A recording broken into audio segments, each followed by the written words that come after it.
చిన్న ప్రార్థన చేద్దాం. అందరు తలలోంచినట్లయితే.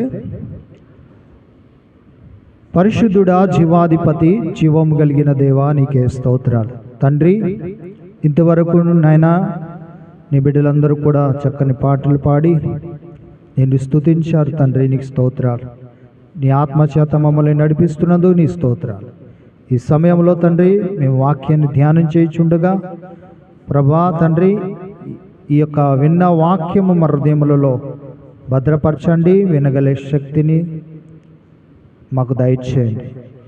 నీ ఆత్మచేత మమ్మల్ని నడిపించమని యేసయ్య నామములో అడిగి వేడుకొనుచున్నాం తండ్రి, ఆమేన్. వాక్యాన్ని చదువుదాం. ఎఫెసీయులకు రాసిన పత్రిక 4వ అధ్యాయము 8 నుంచి 13 వచనాలు చదువుదాం.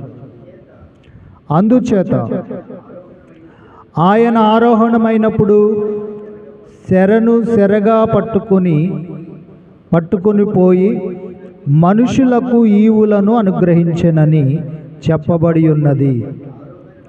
ఆరోహణమాయననగా ఆయన భూమి యొక్క క్రింద భాగమునకు దిగెనని అర్థమిచ్చుచున్నది కదా.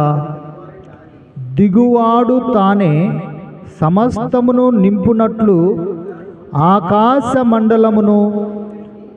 ఆకాశ మండలములన్నిటికంటే మరి పైకి ఆరోహణమైన వాడై ఉన్నాడు.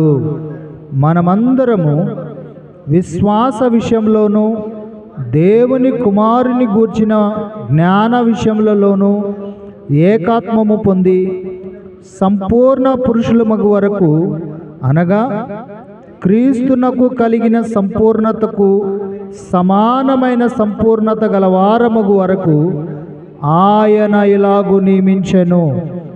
పరిశుద్ధులు సంపూర్ణమగినట్లు క్రీస్తు శరీరము క్షేమాభివృద్ధి చెందుటకు పరిచర్య ధర్మము జరుగుటకును ఆయన కొందరిని అపోస్తలుగాను, కొందరిని ప్రవక్తలుగాను, కొందరిని సువార్తికులుగాను, కొందరిని కాపర్లుగాను, ఉపదేశకులుగాను నియమించెను.